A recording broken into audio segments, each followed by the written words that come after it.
What serial killer do you find the most attractive, Nancy? This Uh, is important. is it? I Oh, don't Yes. I don't ever look at their pictures all that often. Really? Yeah, like, I just listen to podcasts about Do you him, but I think guess Ted Bundy's pretty attractive, you know? Ted Bundy? Like, I don't get it. Like, he just looks like a little, Weasel. yeah, weasel boy or something. The big hormone enneagram. Let me lay it on the line. I got a little freakiness inside. Let you know that the man has got to deal with it. Hi, I'm John Lukovich, sexual self-pres 4 with 5 wing, 458 trifix. Hi, I'm David Gray, self-pres sexual 9 with a 1, 974 trifix. What up? It's Emeka. I'm an 8-wing-7, sexual self-pres with 854 faces. Hi, I'm Nancy. I am a self-pres social 3, wing 4, with a 369 trifix. If you like our podcast, guys, make sure you go like and subscribe us on the Apple Podcast app. And if you really like us, you should definitely leave us a review. Welcome to Big Hormone Enneagram. Today we are looking at the topic of serial killers with our perversion expert, Nancy. And but before we get into that, I just want to plug once again that I'm taking coaching clients and trying to get a Kickstarter ready for an instinct book that I've worked a lot on for the last couple of years. Yeah, and if you want to support the pod of us four starving poets, BHE podcast at gmail.com is our PayPal. So welcome and take it away, Nancy. I've been listening to like serial killer podcasts nonstop for like the past month and a half, and I don't know why. You're psychopathic 3. Yeah, what is it Yeah. with like triangle types and I just love serial killers? psychopaths, man. I just love True to crime? just it's so great. You know, David, I think I had a discussion with you once a long time ago, probably about the death instinct and serial killing. I think you might have sent me a recommendation for a book, and I was wondering if you had any thoughts or if you remember that conversation as to the psychology behind serial killing from an instinctual standpoint, like a sort of a shadow sexual instinct thing, maybe. I don't know if you remember what I'm talking about. The only thing that's pinging for me is there's an interesting book by a guy named Colin Wilson, who's written a lot of interesting books. John, you might know him. Do you know? Yeah, you sent me the occult of his. Yeah, which I think mentions Gurdjieff and Yeah. other heavy dudes. Anyway, he's got a theory in this book. One of his books called "A Criminal History of Mankind" is the title of the book, and it's about how crime over the course of history has risen along sort of like a correlative ladder to Maslow's hierarchy. And like we only started having serial killers like around the 1800s, and that particular, and in the sense of somebody that's sort of making an artwork, let's say, it's almost an artistic expression of their psychosis, Hmm. right? Like Jack the Ripper being kind of the first one, and then all of these different serial killers that have like a really specific Like torso um, murderers and eyeball murderers. and yeah, certain motifs where they're like creating, well, like that series Dexter used the term tableau, where there's like it's like a theater, Hmm. where the whole thing is set up, or like the movie Seven, it's almost like a stage work. Yeah. Anyway, I don't know if that kind of might have been part of what I mentioned. Well, do you not think it has anything to do with population density, David? Um, that's certainly a possibility. In some sense, what it is that with the Industrial Revolution and a lot of, again, it's Maslow's hierarchy is sort of the correlation. And Well, what do so you mean by Maslow's hierarchy? I'm not super familiar with that. I wish I had it in front of me. Maybe someone can look it up, but it's sort of it. It's boils down to kind of just a diagram of a of a really a triangle, an equilateral triangle, Oh, I and see. it's got Mm. layers, Mm-hmm. and the bottom layer is just like um Physiological needs like air, Yeah. water, So, food, shelter, yeah. and sleep. Exactly. basic base needs, base survival needs. Yeah. And the So next layer is it's called safety needs like personal security, employment, resources, health, property. And then the next one is love and belonging, like yeah, social, friendship. And then the last two is esteem, and then the last one is self-actualization.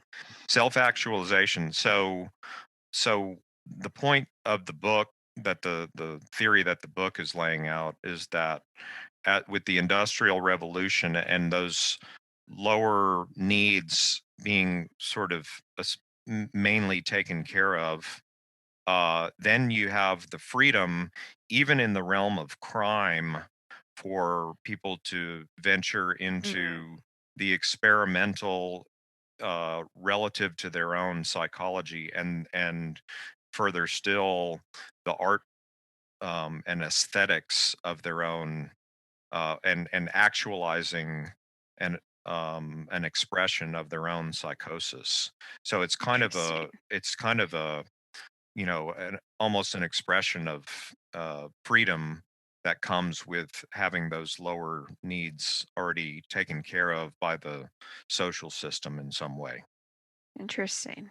I would be curious about serial killers in non-industrial societies, Yeah. Hmm. but I would suspect that, like, just given how fucked up industrialism kind of turned the human psyche, there's something intuitively that, I don't know. There seems to be something there, and I wonder, like, when a certain level of, you could say, hierarchical needs are met, thanks to something like industrialization. Like, industrialization allows certain things to be possible. Um, I wonder if it also means that certain, what you could say, quote unquote, base behaviors, um, have to be repressed more to keep the coherency needed to achieve higher levels of complexity socially. And in so Mm. doing, I wonder if there's, like, a restraint from a certain kind of practice of aggression. Whereas, like, in the Middle Ages, you could sort of just weave in and out of, like, being a mercenary or whatever, a soldier. I mean, I guess you can still today, but there's a way in which a kind of industrialized society is an ordered society in a way that, um, Takes out the savage, and so then the serial killer is almost a collective channel, yeah, in some sense, right, for that aggression. right, and, like, And really intensely grotesque version of that kind of sloppier aggression. And I mean, it's like the reason, like, fantasy stories, like, archetypally or whatever, are often written by the Middle Ages, because it's like, there's seemingly like a threat of aggression and violence could erupt anywhere. Whereas an industrial thing, it's like focused in crime in certain area. You know what I mean? It's like mhm. there's this weird compartmentalization that happens to create the complexity needed for an industrialized society. David, I think that's what I was getting at with my question. Is I think when we talked about this, you were coming at it from um, a more instinctual lens because I think Mhm. I think I had brought up this thing which I was curious about is a lot of serial killers, mass murderers on death row get like tons of um, mail, like love mail from women. Just women are in love with this man. So I've always wondered what is happening in terms of from an attraction standpoint. What is such a turn on about a man who, or anyone who, I guess it's a man who's just killing a fuck ton of people. And I think that's where that conversation came from, is that it's a weird um shadow expression of the sexual instinct in a way. And I don't know if I'm getting this right, what you were saying, but I do remember something along those lines. Like, what is attractive about a serial killer? What So is that tapping into from an so attraction standpoint? yeah, so maybe where I was in that conversation way back was something along the lines of, I think there's maybe some women are attracted to men who can encounter chaos in a certain way. Okay. Yeah, I think that's what you were saying. And the sexual instinct being a destabilizing or an unstable instinct, if you will, or an aspect of it is that at least, and there's a danger or an out of control aspect to it. And going back to what we're talking about with industrialized, you know, systems, social systems, that kind of is very solidly self-preservation instinct and social instinct, just Mhm. going ping, ping, ping, ping, you know, back and forth with each other, right? And sort of feeding each other. And you kind of have to press down the sexual instinct in some sense, because it is a chaos or a destabilizer relative to all kinds of social systems, Yeah. especially the kind of Western industrial system. So yeah, so those, death row serial killers, whatever they are, representing some kind of um primal capacity to encounter chaos. And again, with the, I'll use the word sophisticated, with the sophisticated serial killer, and what I mean by that is like the ones that have like a really specific sort of motif or whatever. Hmm. That's a certain, they're kind of controlling Hmm. the violence, right? You're arranging the victim's body in a certain way and so on, right? So, and you're willing to go over the edge, which is kind of a sexual instinct, has a connotation of that being at the edge and going into death. And there's always kind of a correlation between, or a relationship between sex and death. Yeah. So I guess that's could be seen as some sort of a perverted sexual display. Yeah. Yeah, I would agree. I think a lot of, I mean, all I know is I listen to a lot of murder podcasts. I'm not a psychologist, so when I say this, just take it with a grain of salt. But I think a lot of the serial killers that I've heard of tend to do it out of like a sense of control.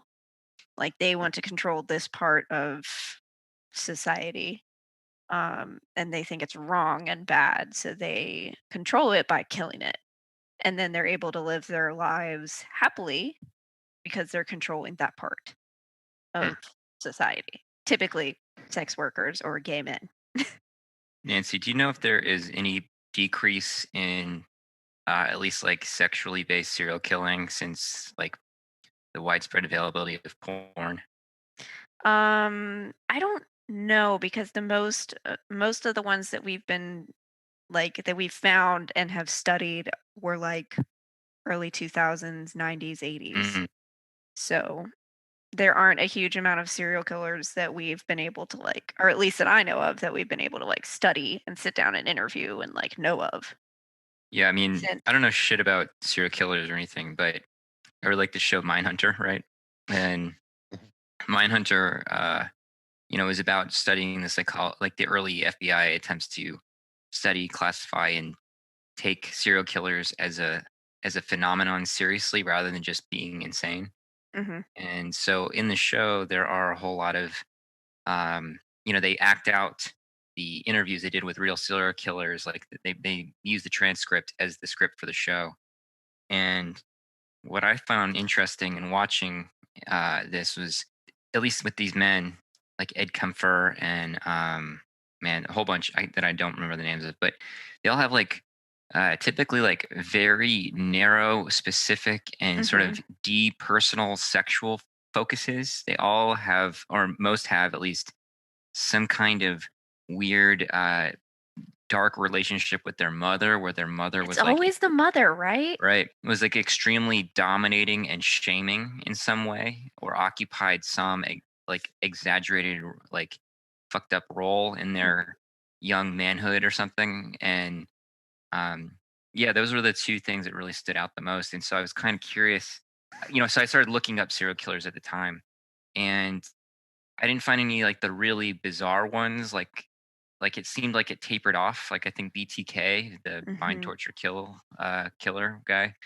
was one of the last major freaks like this. But I think that seems like mass shootings have replaced serial killers in a certain way in our modern era. So I wasn't sure if there was some relationship to like porn being so easy to find now, and maybe like the sexual freakishness is not quite as prominent in a lot of these sick fucks, you know?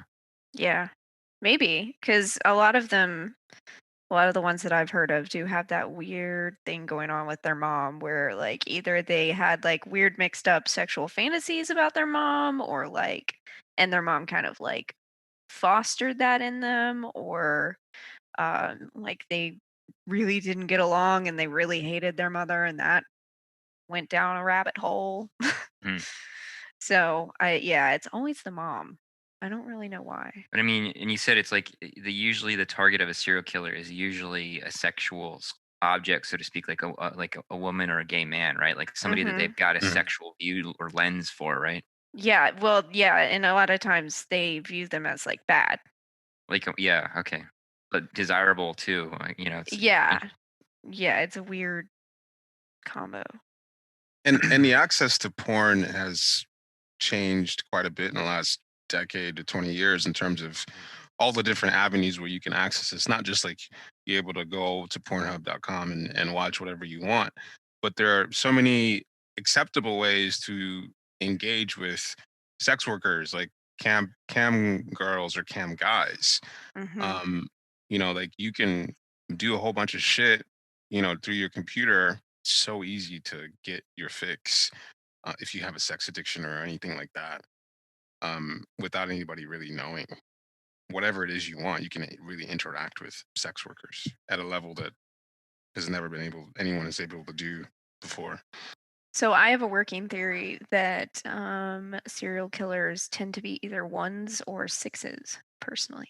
mm, Why do you think that? Well, I'm leaning towards ones, but it also could be their mental disabilities showing up. Whatever word you want to use for that, I don't know. Um, but they always seem to have like this, or a lot of them seem to have this kind of weird black and white between right and wrong. And they also seem to be able to flip between lives really easily.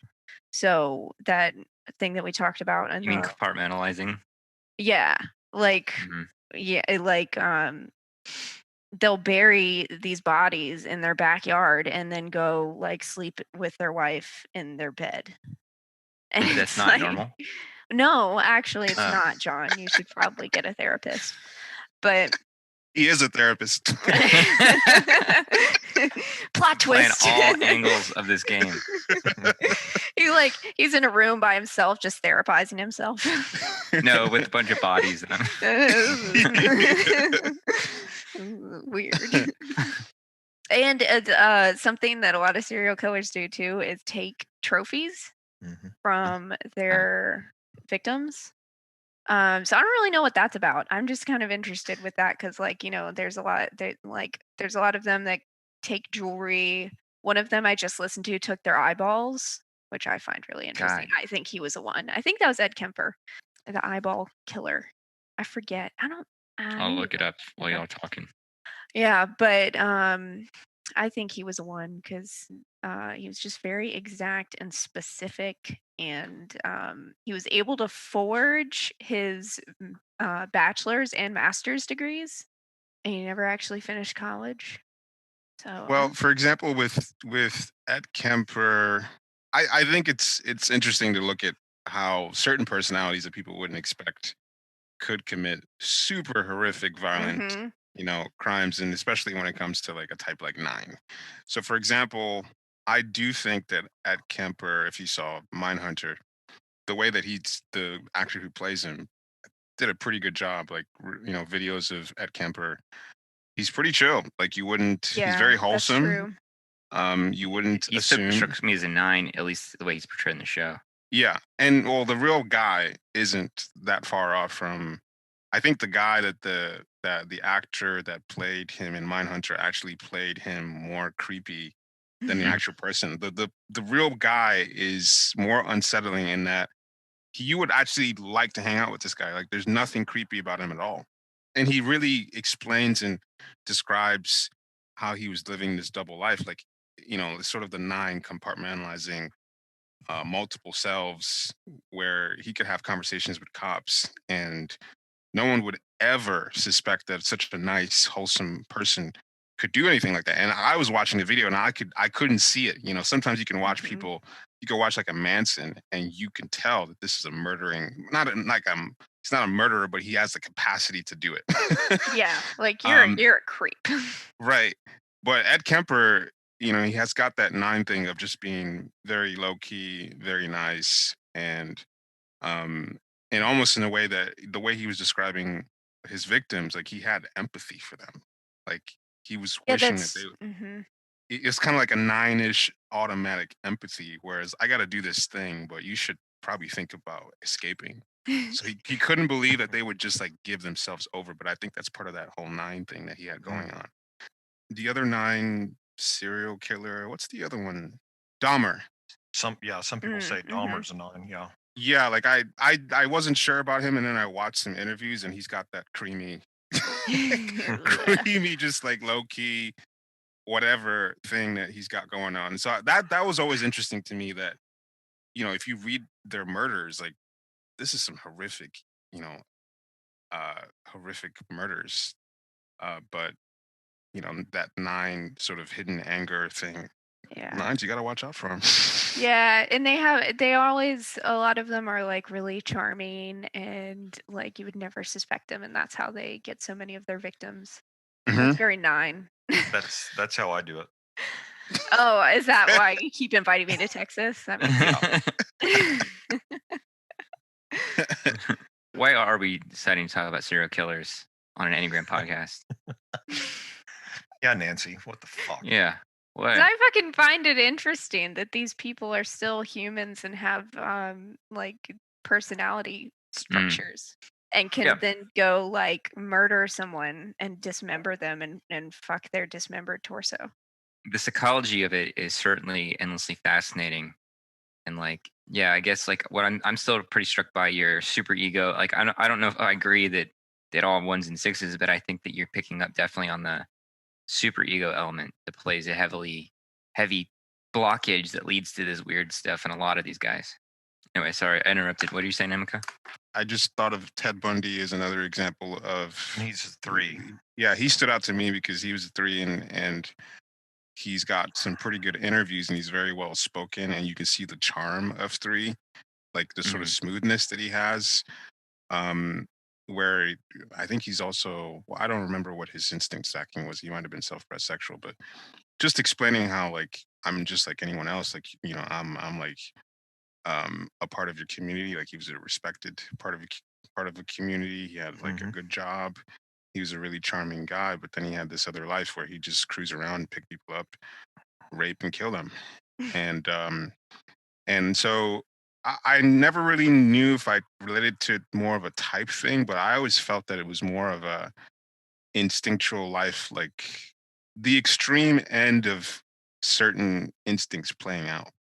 Like I think that there is something in people, like we've talked about the sexual drive, like a shadow expression of the sexual drive being like something like war, how that can be needing this sort of conflict and explosion.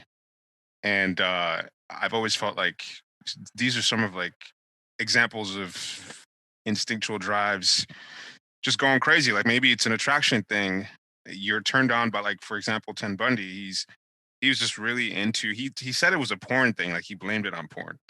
But That's like, just let's bullshit. say you had a sexual addiction or sexual something you were really turned on by, but you didn't really have any way to express it or to Well, explore it, and you did it, but it's like you rape somebody, and then now you have to deal with what you've done, and so Mhm. rape and I, murder kind of go hand in hand. well, I kind of feel like it's not necessarily like an instinct thing that's just gone really astray so much. I think is it's it sounds to me like a complicated labyrinth of instinctual desires and repression and Mhm. shame. And because in order to like, first of all, serial killers are relatively rare, right? Like, it's not like Ted Bundy, if he blames porn, it's like, well, you know, Lots of people watch porn. millions of people watch porn, they don't get that fucked up. But it requires like an intense quality of compartmentalization that Nancy was speaking to be able to do that kind of shit and leave that behind in a space to just like do some other, like, just lead a somewhat regular life instead of just like living in a dumpster and like like you're Yeah. not having like a full on psychotic episode from the point, you're not like you're still able to have some kind of reality basis and yet see people as like pure meat, you Hmm. know Mhm. and like that's a real, like, there's some level, there's some fucked up thing of the centers going on there, right? Like, Yeah. so intense. So I think I don't want people who are listening to get the impression that it's like, yeah, sexual instinct leads to Leads Yeah. to serial or killers. yeah, or sexual Especially if you're blindness sexual leads to one. killing. Yeah, if you're sexual one, You're fucked. lock them up, lock them up. No, Oh it's no. I think we need to be clear that like what we're talking about is, first of all, it's not necessarily a type based thing, but I think type can be a way to extract, like, talk about something like a superego or an instinct or Mhm. whatever. But Yeah. also, it's not like a one to one thing that we're speaking to. It's like, I don't know. There's a lot to unpack.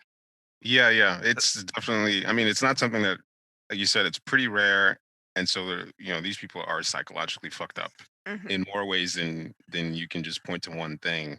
I mean, you're probably looking at, like, whatever childhood traumas that they've had, and Plus like schizophrenia and yeah. etc.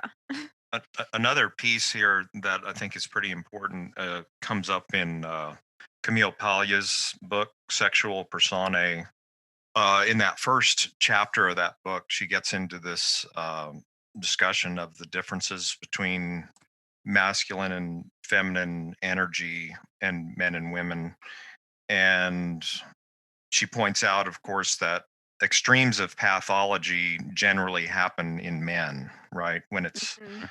and so going along with that, one of the things in this chapter is she's getting into the symbolism of the genitalia, right? So the male genitalia is out, it's seen, it's visible, and that kind of represents that whole, male issue with ambiguity, right? You want to see things, you want to name it, right? Whereas women have a comfort with ambiguity, you might say, right?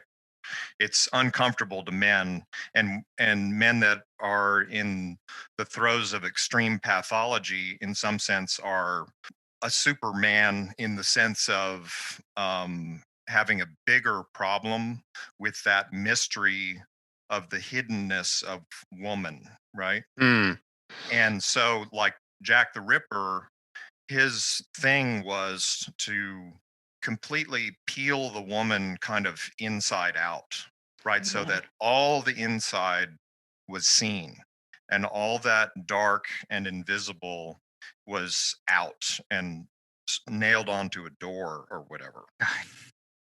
Wow. So that's a piece of it, is the extreme differences between men and women at the pathological level. One of the things though that I mean, maybe this is just my projection, but it always seems like serial killers are kind of like not what I would call that masculine dudes. Oh, Well, for they don't sure. know. Yeah. So Yeah. that's like an interesting thing. Like Like this abstracted masculinity not in connection with the physical body or something. It's with the like that's how, day-to-day life. yeah, or just like in sensation, just like physical embodiment. And so like that's how maybe you can conceptualize like a male or female body into such an abstraction that to destroy it doesn't seem like a real like you're not destroying something real or something, like, what I'm trying to say. Mhm. Nancy, Ye- What? as a woman, Oh. Oh. Oh, uh great. No, but like No, I'm I'm curious just though. kidding. I'm curious about like this sense of this pathology disease that like only seems to infect males, right? Like what is it like? Is there awareness of that kind of fucked upness potential that seems intrinsically tied to masculinity for you in the way that you Yes. experience maleness? Yeah. Yes. Yes. Yeah, I think it's not, but it's not like I'm having a hard time pinning my answer down because it's not like always. hmm But there's like an undercurrent you can be sensitive to that. Yeah. Uh-huh. Yeah, there's like a thing at hmm with certain guys, and it tends to be at least the ones that seem insecure, hmm Mm. and they tend to overcompensate, and they're the ones that are capable. And you feel that edge there. Yeah, it's Yeah. always there. It's like, oh, you could snap my neck. This is great. I have gone out with so many of those guys in my Oh, past life. okay, I need to ask you then. What the fuck is the appeal? Because I mean, there's so many of these guys, and it seems like they don't have any issue getting women. So help me understand. Why did you date these men? That's a great question. So I think at the start of it was just because like that's what was projected as what I should date. And as like a bi girl who didn't know she was bi, like I was like, sure, I'll date this guy who I'm supposed to find attractive. Um, What do you mean by that? That you mean just like in general society well, says this is well, specifically my society, right? So I grew up in a southern conservative church going community. where'd you grow up? Mechanicsville, Virginia. Oh, So if you can't tell by the name, okay. we're Okay. real country bumpkins. Um, Got you. yeah. Okay. So that was what's projected as, oh, he could provide for you, he can be a good husband, he can, blah blah blah blah blah. Uh-huh. So that's what it started as, and then I feel like it kind of was just like what I knew, and then until it got too traumatic, I didn't leave those types of relationships. But once it was like, oh, you're processing this trauma of like all these guys who have like hit you or raped you or otherwise, now we should maybe change men. Mm. So, would you say there's something about I don't know, conservative culture or right wing culture that encourages this sort of Mhm. socialization in men? Mhm. Definitely. I think that's the only way to exist as a man in southern culture. Well, I wonder. So there's two things coming up. One, I think the topic of masculine insecurity is really interesting in this. Of like most assholes are insecure men, right? Like Mhm. most killers are insecure men. Like I mean, incels are murdering people constantly. There's insecurity in the maleness, and so that's interesting. But also like I wonder from the point of view of the topic if there are more serial killers in the South or more serial killers in like conservative areas or yeah, I guess conservative where you'd find more quote unquote traditional gender roles or at least a much more limited image of gender roles. Well, I know that with family murderers, they Mhm. do tend to have those strong gender roles because what happens is that gender role kind of snaps. And so then they snap. What does that mean, snapping a gender role? So I can't remember the exact four reasons, but there are like four like categories that family murderers fall into, and all of them have to do with like the male losing like the way they are viewed in the community or how much money they make or their good marriage. So if any of those break, they view the family as, well, you're no longer useful to me because this is all you were doing for me was Mm, helping me, get money at work because I didn't have to come home to a dirty house or helping me look good to the community. And now that the community doesn't like me, I'm just going to off you. interesting. Part of So it is males not integrating the feminine or not having that in the Mm-hmm. culture. Mm-hmm. Would you say that an example of not integrating the feminine is like not like sexual lastness in men. For example, like the typical SPSO guy, there's no integration of, because I think the sexual drive is going to add some level of ambiguity in terms Mhm. of gender with Mhm. within a guy. And so like these aspects or these less hard directions that a guy can go when there's more integration of the sexual drive, I feel like it has to, it shows up in these other weird ways, like if it's just SPS or SOSP. Does that make sense? What it was so, like what I've noticed in that regard is like it's not necessarily that those stackings by default have less feminine in them, but I think that there's a kind of a relationship between culture and cultural okayness. Like, I mean, I guess I don't know which one comes first, but like, you know, cultures that that come from northern climates, so usually Yeah. white people, that have like a non-embodied view of sexual imagery and sexual display. Like, Yeah.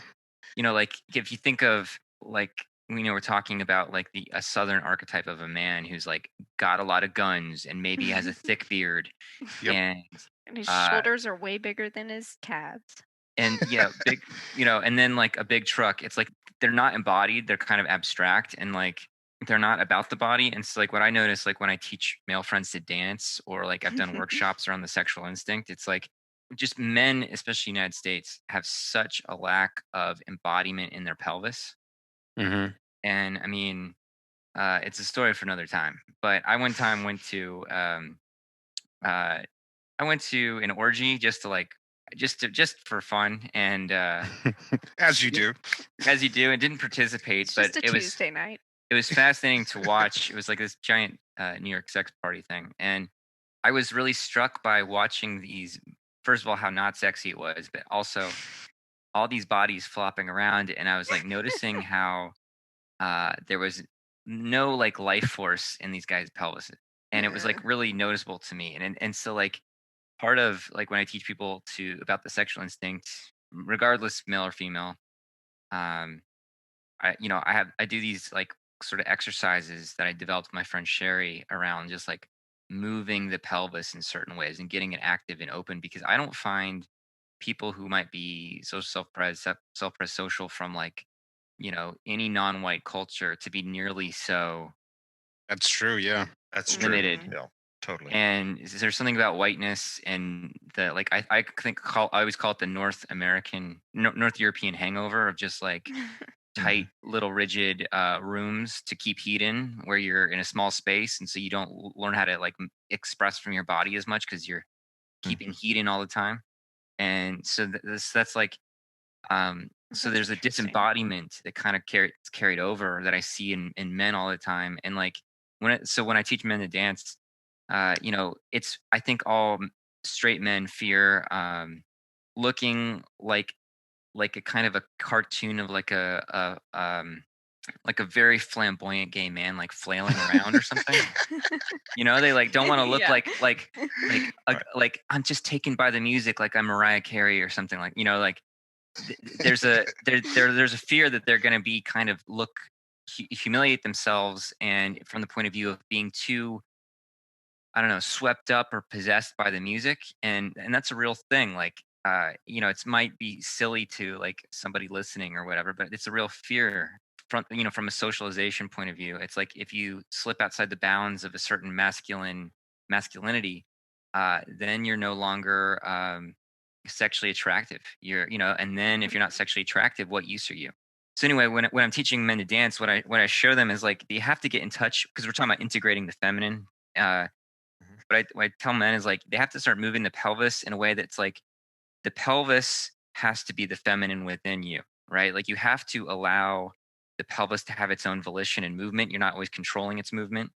But the control comes from you in the upper part of your body where you're fully self-possessed, like your eye contact, your um there's a deliberateness, especially in the arms. Like you're not just like bouncing around. So the masculine has to be met with the feminine that's already in your body. and that's like the realm of the body in a sense is art. Like if we're talking Pagla, Camilla, whatever her name Yeah, is. Camille Yeah, Paglia. Yeah. You know, the body is the realm of you know, birth and death and decay and transformation and water and moisture. It's a feminine thing, really, right? Mhm. And so for a male to get less abstract and more into the body, there's an encounter with like feminine forces in the Jordan Peterson voice. They have to actually have a meeting, and so like I wonder if a lot of this kind of serial killerness is a split off. You know, I mean, so Mhm. many problems are split off from the body in maleness because it's like everything becomes abstracted and then gets really fucked up. yeah, Does that make any sense? Yes. yeah, Okay. that makes sense. Well, and it makes sense of the problem with the mother, right? The Yeah, mother it as a big does. archetype, right? So Yes. this is the body I came from, right? And the pelvis I came from, right? Right. And I mean, like if you're orgasming, you know, as a man, you're having you're surrendering, right? Mhm. And like you know, there's these certain expressions of like ecstasy or certain expression, and I don't just mean positive ecstasy. I mean like a certain kind of intensity. It's like you're giving over to something that's sort of swallowing all that control that is reinforced in you as a male from fucking birth, right? And so you have to be able to find an integration with that kind of chaotic force. Otherwise, if you're like a potential serial killer who gets shamed and uh, humiliated over and over about your masculinity and your sexuality, and it becomes such a split, then it's like your only relation to it is in this like totally perverse, fucked up way. Yeah. I was curious about how a lot of these serial killers are playing out some kind of sexual fantasy that they feel that they couldn't that they felt repressed from, especially like Dahmer, who's gay, and his dad or whatever, at a time where it wasn't accepted, and of course his family is super conservative, and so it sometimes it feels like a lot of these killings are these compartmentalizations are happening because there's no way I could even touch this in my regular life.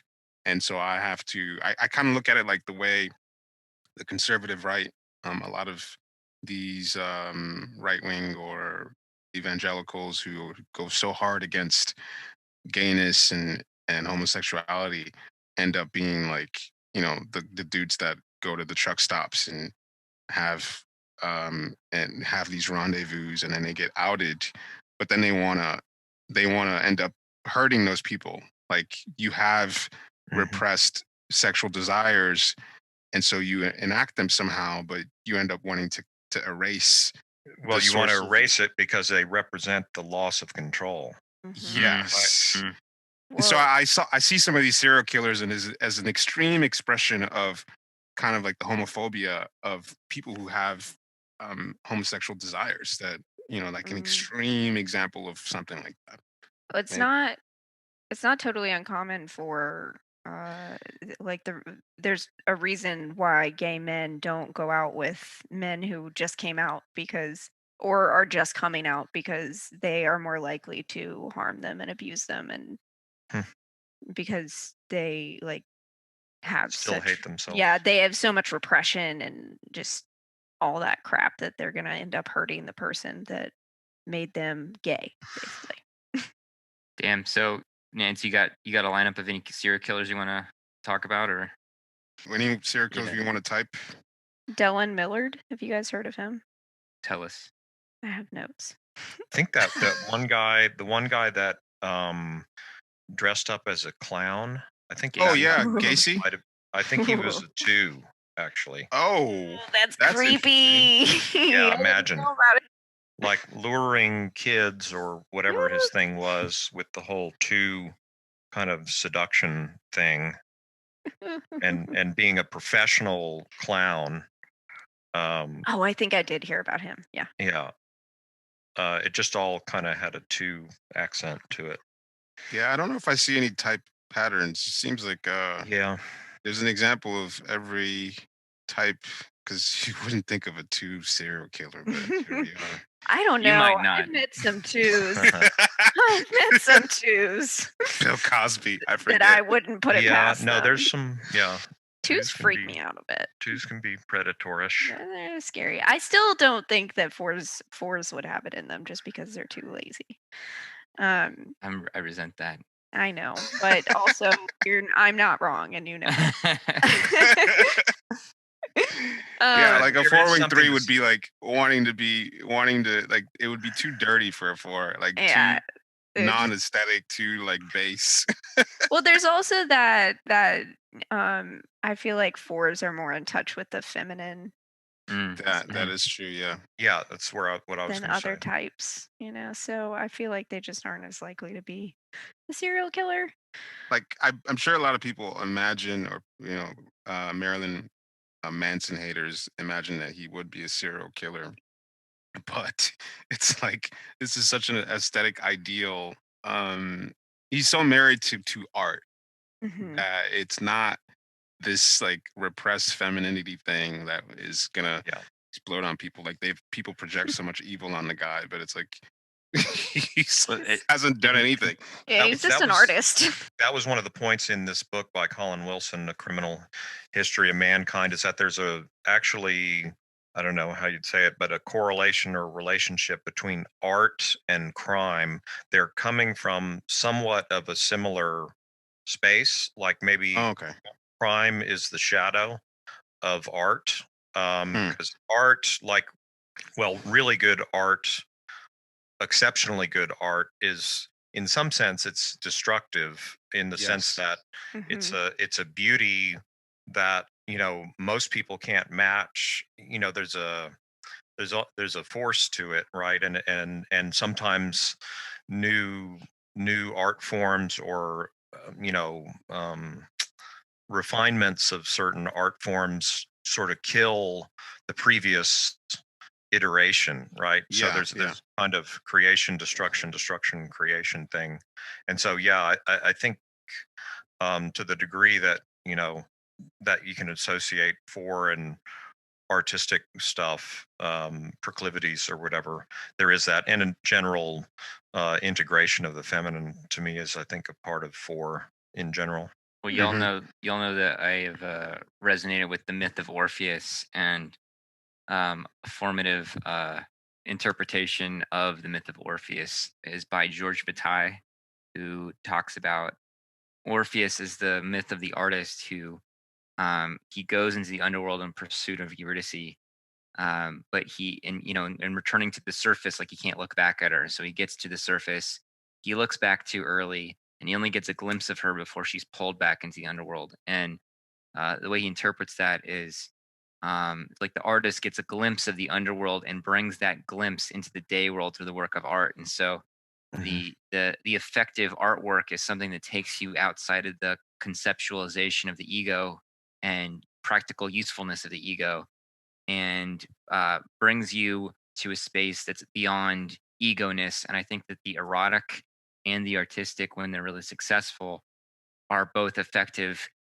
breaching the ego's like hard-lined world, but in a from like a equal but opposite perversion thing, that this like death and dismemberment too is likewise a kind of destruction of the ego, but in a sort of a very concrete, crude way.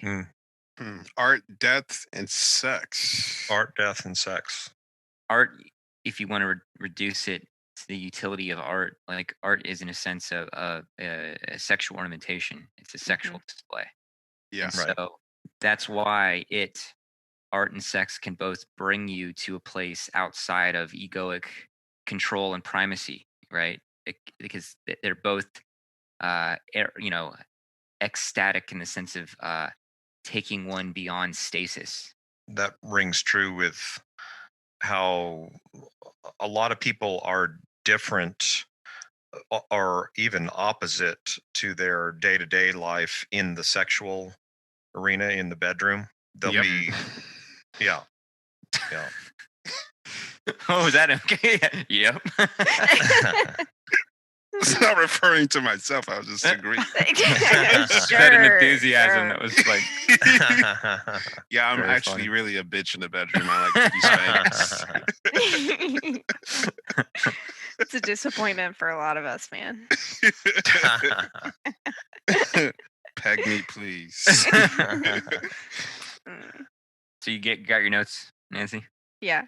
So I have 3 personal favorites. So Dylan Millard was a millionaire. He was like a trust fund baby, and he would kill his victims and then burn them in a what's it called when you're burned when you die? Oh, Pyre, like a funeral pyre, No. cremation. Yeah, cremation. Like he got like an animal crematory and would throw these bodies in there and cremate them. And that one was kind of Did interesting. he Like, do with- anything with the ashes? Or anything? No, but he would rape them before he threw them in there. would the Mm. cremation be like some kind of ritual? Yeah, I don't know about that one. I didn't get too deep into him. Was he raping the dead body or the live? It was the Okay. dead body. The other one with a lot of necromancy was Gary Ridgway. He would go like for months fucking the same dead body. He would like Ooh. go back and visit them, and he would put them in specific spots and go back and visit them and fuck them until people said they were being eaten away by maggots. What? Wow. That was Yeah, that's am, a pretty good one. I've never done it triggered. that way. However, I do these things. Yeah. Wow, that's pretty extreme shit. Yeah. So, yeah, he What was the f- convicted of 48 separate murders. Oh, he's the I've, Green River Killer. That's who. Mhm, yeah. It kind of gets at that embodiment thing, right? Where because you can't express the sexual instinct through the body, and you're not going to be able to do the mating dance, right? Mhm. You solve the problem by killing the woman, right? So you just go straight to it, right? And you go to the sex and you don't have to because the mating dance is as much about the designs you're creating in the other person's mind and the person you're attracting, right? And so you just get to sort of and what you're conjuring for them in their body. And so part of what these guys are doing is just kind of giving up on that whole embodiment of that whole seduction attraction, right? and it's also like the destruction aspect of it is a kind of a Mhm. fucked up expression of Yeah. sexual, of just getting to, because I think there's something in sports, for example, just violence in general, just of getting off to an explosion of sorts, which is a weird Right. expression of the sexual drive, when it's like a compartmentalization of the sexual drive, Yeah, where it's that's a just whole like other subject, is the whole sports thing with masculinity and the sexuality in that, or the lack of it, or the compartmentalization. like scoring a goal, scoring a Yep. bucket, get the ball in the hole, In the end zone. in the end zone. This first guy, Dylan Miller, just scrolling through, that guy seems like a 9 to me, but that's just a quick glance guess, just based on his energy. Mhm. But the other two that you mentioned, Herb uh, Baumeister, I kind of think could be a 9. yeah, he seems like a guy you would never suspect. Well, yeah, he had he had a family. The only reason they caught him was because his wife allowed police to search their property and they found bones. Okay. Yeah. Gary Ridgway looks like a fucking maniac. He does. Yes, he Like does. he looks unsettling. Mhm. Well, he's killed 48 people, so I mean, no, Yeah. it's just the going back and fucking the He's corpse kinda over hot. and over again. What did you Nancy, just say, John? He's a hot Do you dig- dude. He's a hot Nancy, dude? do you dig him, Nancy? No. No, Oh, he who looks is this- like Hitler. Yeah, he does. He looks a lot What? like Hitler. What serial killer do you find the most attractive, Nancy? This Uh, is important. is it? Yeah, I oh, don't yeah. I don't ever look at their pictures all that often. Really? Yeah, like I just listened to podcasts about You him. But I think- guess Ted Bundy's pretty attractive, you know? Ted Bundy, like I don't get it. Like he just looks like a little Weasel. weasel boy or something. And like I don't get it. Well, I mean, attractive in the sense that like He looks like Anthony he'd be Weiner. fine. You know what I mean? Like he'd be fine. Yeah, I guess.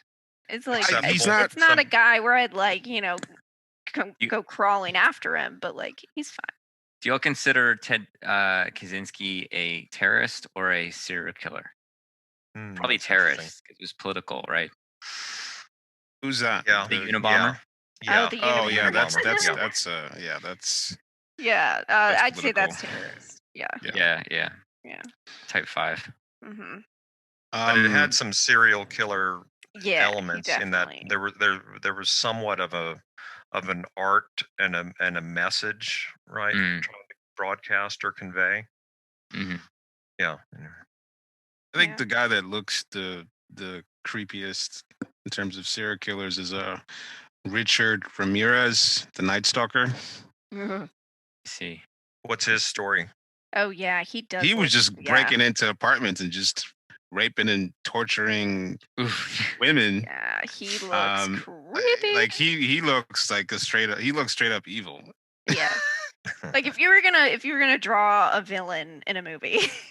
That's him. Uh-huh. He's got the pentagram on his hand, like Yeah. but he's he creepy. had so many women were so into him. Like I think he's a good looking guy generally. Like he's got an evil thing that could work for him, and so there are a lot of women that were just going crazy over this guy. Like this was a weird sexual display that actually worked. It's weird. I'm looking up real quick though from Mindhunter. There was the shoe guy. Oh, what the fuck? What's that was his deal? name? What's that? What's his trip? Jerry Brudos? Is that what it is? Yeah, something like Brudos. Yeah, something Yeah. like that. How do you spell his last name?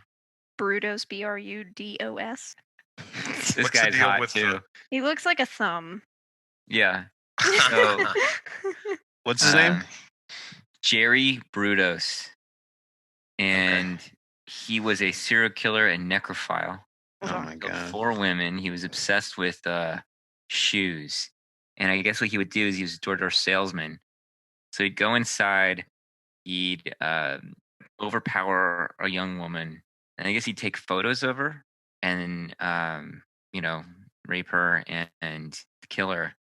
But he was like fanatically attracted to women's shoes. And at least like, I don't know how much is fictional, how much is not, but in Mindhunter, one of the things they do is, and they're trying to get him to, he's like very smooth in a sense, at least the way he's portrayed, and to kind of throw him off balance. In the interview, they put a shoebox out full of women's like, I guess they're like pump high heel type of shoes or something. And I guess like while he's there, he just can't help himself. He starts masturbating or something like this. Ew. Gross. So Oh. pretty wild. I do wonder if like the prominency of the BDSM scene has kind of changed how people function with weird Yeah. sexual attractions. Because I mean, now you have like these parties. You have, I mean, and even in Richmond, we have a club that does specifically BDSM nights.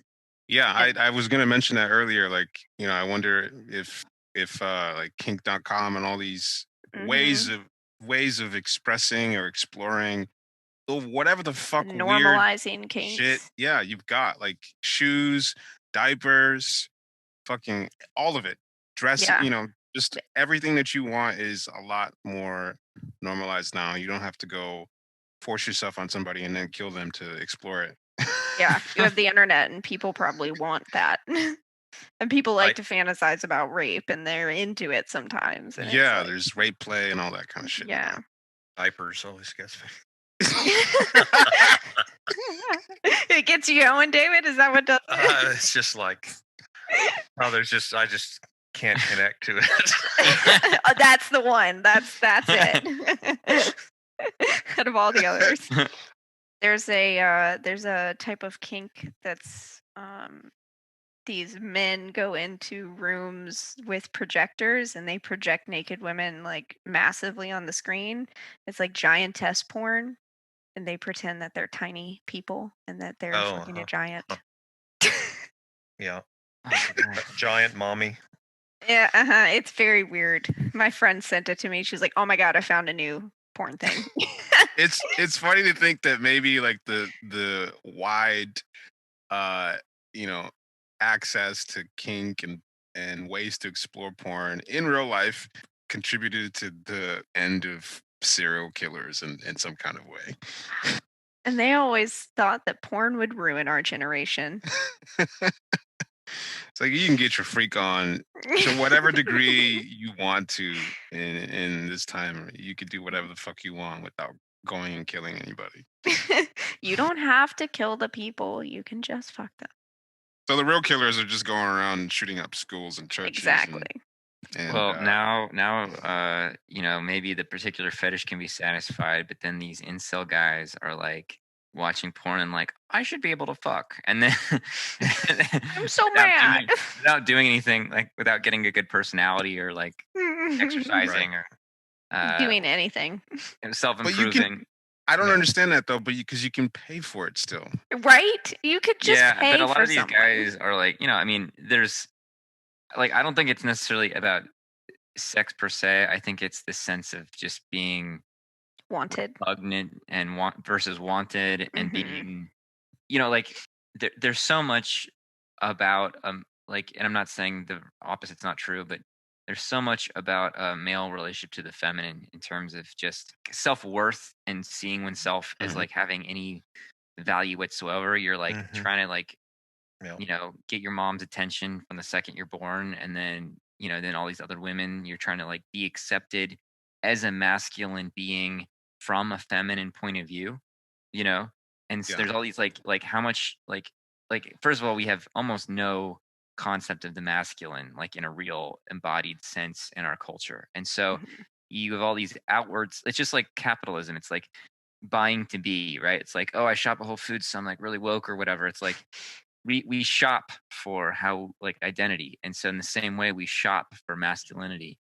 And Mm. so like guns, our obsession with guns like is in part, I think, because of a certain lack of masculine inner quality. And so it's like Yep. these phallic objects that we're just people just fucking obsessed with, that are fun but like not that great. And so anyway, it's like going for all these external signifiers, and like the whole Chad versus Virgin meme. It's like it's all externals of like appearance and bone shape and muscle and dick size and all the kind of, it's just like just becomes a completely hollow image. And if you're naturally, whatever that means, like temperamentally or physically not inclined to be any of those masculine images, and so you start becoming so alienated from the body and so obsessed with your own alien. And like we don't have real social relationships anymore, so like people just hang out on the internet where whatever pathology you want, you can find more of it. And so then it just becomes this like weird self-hatred thing. And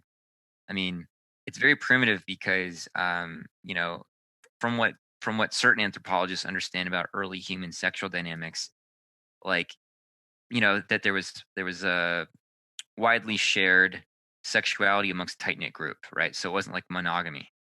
And so there might be temporary monogamy, but not long term monogamy. And so the core of most human social groups in prehistoric times or whatever were matrilineal, because you knew who your mom was, and so like they were the feminine relationships were the core of the whole society. And so as a male, part of being a useful male was not just being like a hunter and fighter, but also being able to be loved and accepted by women. And so they actually, like, certain anthropologists actually think that there's basically roving groups of incel guys. Oh. And you see certain kinds of like similar corollaries in different primates, not necessarily incels, but like the outcasts will kind of bind together. Mhm. And so like the fear of rejection by the feminine, like Mm. is not just I won't survive because my mom won't feed me, or because of for sex itself or anything like that. It's it's also this complete sense of exile. It's just really deep. And a lot of these Yeah. incel dudes that I've seen, like some of them talk about wanting to get cosmetic surgery so that they can be handsome. And you see photos of these guys, it's like, you don't look that bad. Yeah, right. Like, Men you would don't think have to be attractive to get women. Is the thing. exactly. Like, You you've just have seen to believe. like, these regular looking guys that are like, no one will look at me, no one is interested in me. And I'm like, what are you talking about? Like, it doesn't make any sense, but they've attached to this ideology. And then that Self-victim. ideology makes them even less attractive. Hmm. Yeah. Yeah, It's a self-fulfilling prophecy. Something I've been kind of thinking about and fascinated by, because I recognize qualities in certain people I know that I feel like could be accountable to this theory, is that just like in infancy, you develop personality. Like there's the object relational separation individuation stages, right? hmm And those are like the separation individuation is a early life sequence of events that start you to separate from a kind of merged state from your mother, and to develop a distinct personality that has object constancy, meaning that you can see other people as having an inner life independent from you, like that they're other people. And I mean, that's an interesting thing in this mix, but of serial killers, but maybe not developing real object constancy or something. But I think that there are corollary stages in adolescence where, just like in separation individuation as an infant, you're supposed to achieve certain things that help establish your personality. Same thing with adolescence, where you are being birthed in as so separation individuation is the birth of a psychological, it's a psychological birth. There's physical birth, psychological birth. And then I think maybe adolescence is like a social birth, because there are ways that you start to relate to others as more of a complex social animal with complex social needs and feelings and motivations and sexual feelings, and you're experiencing yourself as a sexual being in relation to other sexual beings. And so I think there's certain like psychological accomplishments of maturation that are supposed to happen there. And like I know certain adults that I'm like, you are trying to go for something that's very adolescent. Like you're trying to you're trying to impress somebody in a way that feels like an adolescent trying to impress somebody. And I'm hmm like, wonder if, there might be like incomplete development or some kind of trauma in that adolescent developmental stage. And so I don't know much. I'm just speculating, but um, it seems like a lot of these kind of more incel types, because like, we go online so young.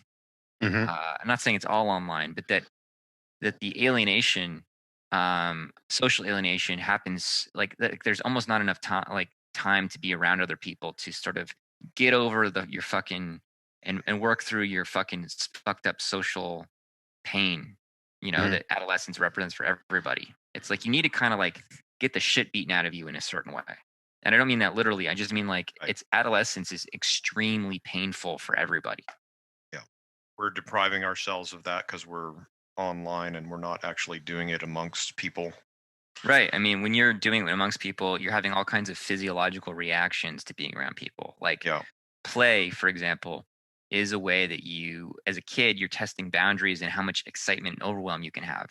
And then when you're teasing people at the lunchroom or something like that, you're also testing your boundaries and other people's Yeah. boundaries. And you're around a girl and you're tolerating the sexual feelings that you have versus acting on them, and the confidence to be able to get to know her better, and to like you know have this social and sexual dynamic going on at the same time with somebody.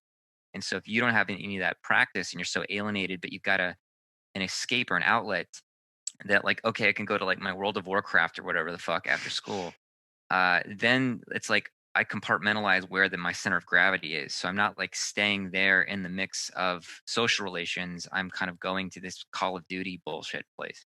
A lot of people theorize that people of the LGBTQ community, when the reason, like a lot of times when if you know anyone in the LGBTQ community, when they have their first like real relationship as an out gay, lesbian, bi person. It's oftentimes when they're older, and it's oftentimes kind of similar to like an immature relationship, like something you'd have in middle school, because they haven't had those experiences and those boundaries built up or broken down around their sexuality as an LGBTQ person.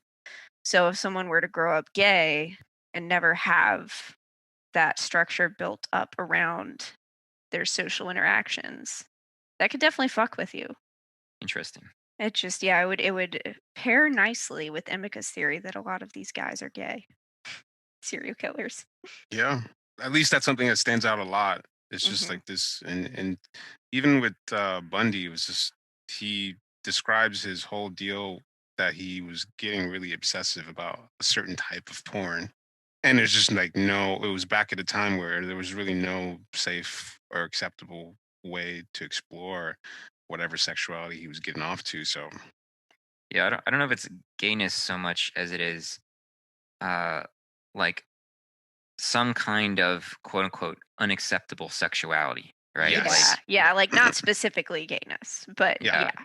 So like, if some of these guys are momophiles or whatever, that's pretty unacceptable sexuality, right? And yeah.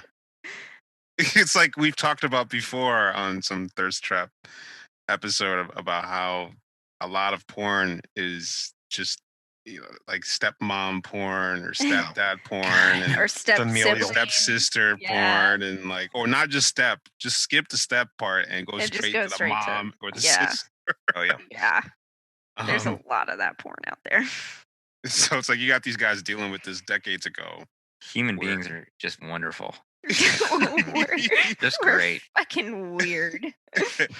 So you go to a sex party and you can role play all this Mhm. crazy shit that people were killing, these serial killers were killing people for decades ago. Life Yeah. is just pain. It's just like Just How did- pain after pain after pain until you yeah, die. it really is. It's just a meat grinder of pain. I mean, like the trauma of birth, the trauma of separation, then the trauma of like being this weird, highly energized sexual creature that everything is like against you and everything's trying to humiliate you throughout the whole process, and then the environment's burning. It's just insane. Like weird neuroses and power plays, and like I mean, it's just awful. Like just life is just so fucking like this horror show. It's just amazing. Well, And, like- no one makes it out alive, so In grade school and high school, looking back, that shit's fucking brutal, man. Oh, Yeah. it is. totally. You Like, couldn't what you pay gotta me go enough through? money. Like I like looking back at like kids are fucking mean. Yeah. Terrible. Yeah. Just kids Yeah. are I mean, and you're so insecure at that point. Like you don't at Totally. least I didn't realize how vulnerable you are when you're like 11, 12 years old Yeah. and you've got this mob fucking dynamic going on in high schools where people are just eating each other alive with attacking each other's self-esteem and all this kind of shit. It's like yeah, I mean that can break somebody. Try adding the Christian sexual weirdness going on Oh, yeah. top of all of that in a lovely Christian high school. Yeah, I can relate to that. My It parents. makes some really weird shit. You went to a Christian high school? Mhm. Yikes. Hmm. I went to a Christian grade school. Mm. Oh, I went to that's a cool. K through 12. Wow. That's no wonder intense. No wonder you're so kinky. Yeah, well, they didn't let me get it out when I was younger, so Yeah. They say church kids or pastors' kids are the biggest freaks. And Oh, they are. That's, yep. I yeah, grew up they with are. one of those. Yeah. Oh, yeah. Yeah, we're pretty great. All right. Anything else? I think it's bedtime. All right, All bedtime. right. The best time of the day. Bedtime, best time. All right. Well, thanks for talking about serial killers with me, guys. It was this fun. is interesting, actually. Yeah. All right. Bye. Okay. All right. Nice. Bye. Later, guys.